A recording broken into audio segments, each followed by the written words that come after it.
Galatians chapter 5 verse 16 to 17 talks about the spirit and the flesh being in constant conflict with one another. They are in constant battle.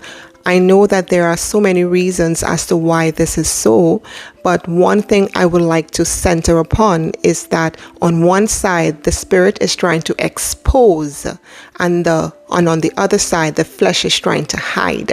When we talk about exposure, it talks about shining a light on something that exposes and reveals the true genesis or the whys behind why certain things are happening. The enemy does not want this to happen because he wants to continue keeping us in bondage.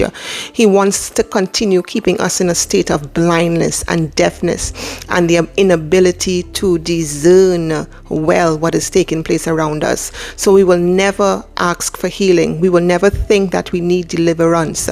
And this is something that we have to break free from. We have to allow the spirit man to take control and to be the loudest voice in our ear, because in these times it is required of us to do so. It is required of us to stay far from being naive, oblivious, and ignorant, because a lot of times that's our excuse, that we didn't know or we didn't see. But now that is not an excuse, and it will not stand in the court of law in the kingdom of heaven. So we need to ask for prudence, understanding, knowledge, to know that the Spirit of God is constantly trying to open up our eyes to see more of the spiritual realm, because he knows that we are stronger, more powerful and potent and dangerous when our eyes are open. We can see the enemy's plan of attack. We can see his schemes and his plans and his ulterior motives and all the things that he is doing behind closed doors, and we are able to counteract those things effectively in the spiritual realm. We are able to be healed and set free and delivered and be able to spread the gospel of Jesus Christ more effectively. All his devices and his pretense and his lying and his cunningness, we are able to see it. And that is why he's trying to silence the spirit man and make the flesh look so enticing, that we think that we need the flesh, we need what we are seeing. But we cannot walk after the flesh. We have to walk after the Spirit. In Romans chapter 7, verse 15 to 25, Paul says, "For I do not do the good that I want to do, but the evil I do not want to do, this is what I keep on doing."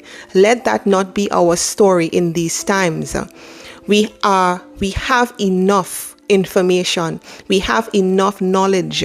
They said that people perish for a lack of knowledge. In this information age, we have no excuse but to find the truth.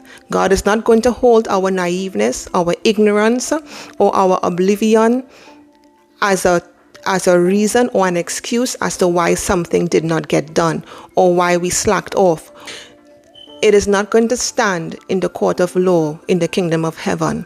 So I would suggest and advise that we all take a introspection, look at ourselves and see the fruit of our labor.